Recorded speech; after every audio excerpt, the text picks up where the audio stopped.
we have a proposition, any proposition, whether it's God or climate change or whatever, how do we go about determining whether or not that proposition is reasonable to accept? Okay. And on the God front, maybe you have something better than anybody else has come up with. What is the reasonable warrant for accepting that there's a God at all? Okay, let me try to answer that. I start with the fact that here we are flung into the world with no clear understanding of A, where the universe came from, not the earth, but the universe. B, why we're here and what the purpose of our life is. And C, what, if anything, happens to us after we die. I would argue that, so we are in a very peculiar position where human beings were flung into the world, and the three of the most important questions we could possibly ask, we have no answer to. Now I'm going to agree with you. Do you agree or you not agree? I'm going to agree with you on two of the three. The middle one on purpose, I think, assumes there's a purpose that there's been no demonstration there's a purpose to it. What, if any, purpose we have for our Sure. life? Okay, so now we are in agreement that on the three cardinal questions, we are in a certain kind of blindness. We're in a certain kind of blind ignorance because we don't know, correct? So I don't. So if we start it, you're saying we're flung into this universe without an understanding of the origin of the universe, the purpose of life, or what happens afterwards. Right, where the universe came from, Yes. who, if anyone, or Sure. what made it, if anyone. B, what the purpose of our life is, if any. And C, what, if anything, happens to us after we die. We are in violent agreement right now. Perfect. Now, the second question arises, what does science have to say about these three questions? Can science either now, and if it can't now, settle these matters in the future? Let's look at them one by one. Let's take them in reverse order. Sure.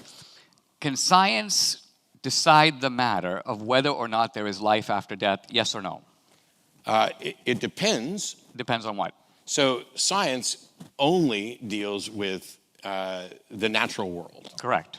And so if in fact there's a supernatural existence after this, then it may forever be beyond the purview of science. Correct. Or if there is another universe that operates according to different laws and we happen to move somehow into that universe, science would have nothing to say about it, correct? Not necessarily, because Okay. if it's a natural, like we have like hypotheses about a multiverse or whatever. Correct. I can't say what science will be able to test for in the future, or whether or not we are permanently confined to the cosmos that we experience. I can't say. I can't say that science could never say anything about the supernatural. All I can say is that as it stands right now, I'm unaware of any supernatural claim that has any evidence for it that science could evaluate to determine that it was true. Right. Let's put it a little differently because I don't want to debate the detail here. I just want to look at the macro picture. And what I'm basically saying is Shakespeare said, I think correctly, death is the undiscovered country. No one has been to the other side of the curtain and essentially reported, given us empirical evidence one way or the other, correct? We don't know what happens after death. True? So here's the thing, and I promise I'm not being difficult. This is just for clarity. As a skeptic, my position is not, like when the psychics who claim that they're speaking with the dead. Right. My position is not, they're wrong and that's bullshit. My position is, they cannot demonstrate that what they're actually doing is what they claim. And so I can't say, nobody's been to the other side and communicated back. I can just say there's no reliable evidence for it, and I don't know what shape that evidence would take in order to demonstrate that. Okay, I want to come back to that because that you've now made to me a very striking claim, namely that we should, I think you're saying, disbelieve all claims for which there is not sufficient evidence. So, not just that we should take an agnostic position, but we should disbelieve them. That's two different things. Oh, so if you mean disbelieve as in believe they are not true, that's the exact opposite of what I just said. Okay. What I said was we should believe things when there's evidence for it, and that is both the proposition that the supernatural is real and the proposition that the supernatural is not real. Okay. So agnosticism isn't some middle ground between believing X and believing not X. There is no middle ground. You are either convinced of X or you are not convinced of X. And I'm not convinced that the supernatural is real. That doesn't mean that I'm convinced that the supernatural isn't real. It's kind of like if you go into a courtroom, Okay. I may have to say not guilty.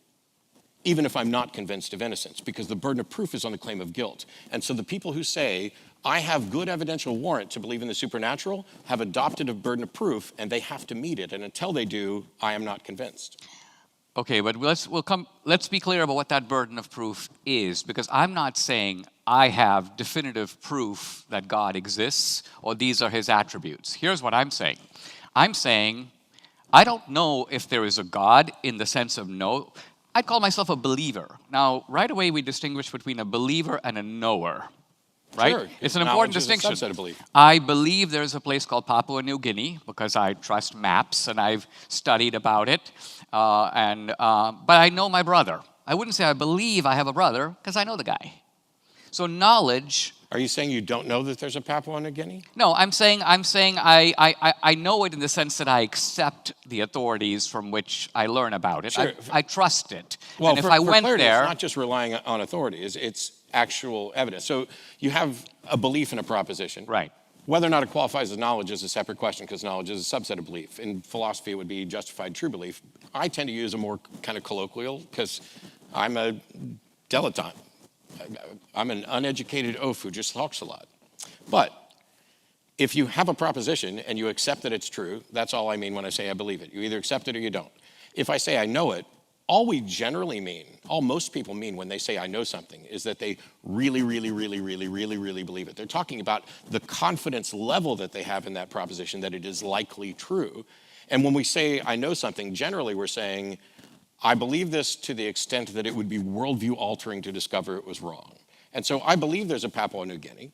I would actually argue that I know, I have evidential warrant that there's a Papua New Guinea without actually ever having been there.